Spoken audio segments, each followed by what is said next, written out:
A warm welcome to you all. For those of you who don't know me, I'm Ben McPherson, and in December last year I was delighted to take up a new role in the Scottish Government as Minister for Rural Affairs and the Natural Environment, with responsibility for this important and dynamic portfolio. This is a critical time in our collective fight against climate change, as together we take new steps to protect Scotland's wonderful and diverse natural environment. And as well, it is a crucial time for Scotland's communities and businesses because of the pandemic and as we adapt to life outside of the European Union. And it's also an important time for pesticide regulation and continuing to address the question of how we sustainably manage the threats that pests pose.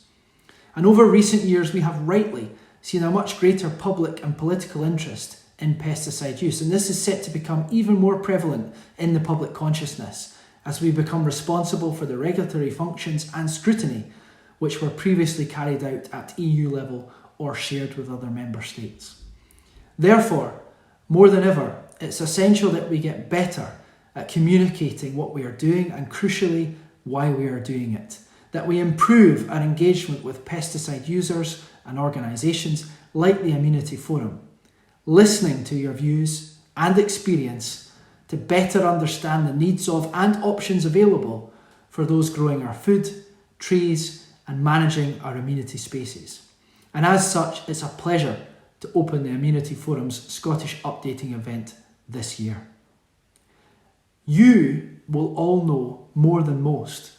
that what happens in the management of our amenity spaces affects us all every day.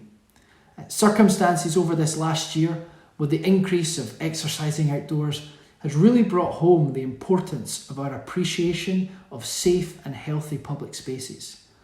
We need to maintain and develop our amenity spaces, but we need to do this in a way which is safe and which provides the general public and users of amenity spaces with clear assurances that all those involved are operating at the highest professional standards.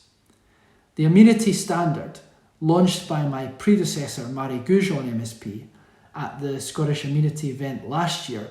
is designed to provide that reassurance, and I would like to take the opportunity to reiterate its benefits and to encourage you to ensure that your weed, pest and disease management operations meet the Amenity Standard, whether those are undertaken in-house or by an external contractor.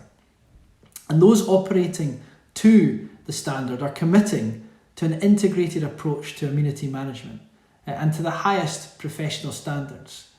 The Amenity Standard, your engagement with it, and the work of the Amenity Forum generally is really important, and I want to emphasise that today. The Scottish Government continues to support the work of the Amenity Forum through its work, promoting best practice and reporting directly to us as government on such matters. By doing all of that, we seek to ensure sustainable approaches to the vital task of amenity management. In conclusion, I wish you well for today's event, and as Minister for Rural Affairs and the Natural Environment, I am committed to working with land managers to promote an integrated approach to weed, pest and disease management, and to raise awareness on pesticide use, and to continue to drive up standards across all sectors.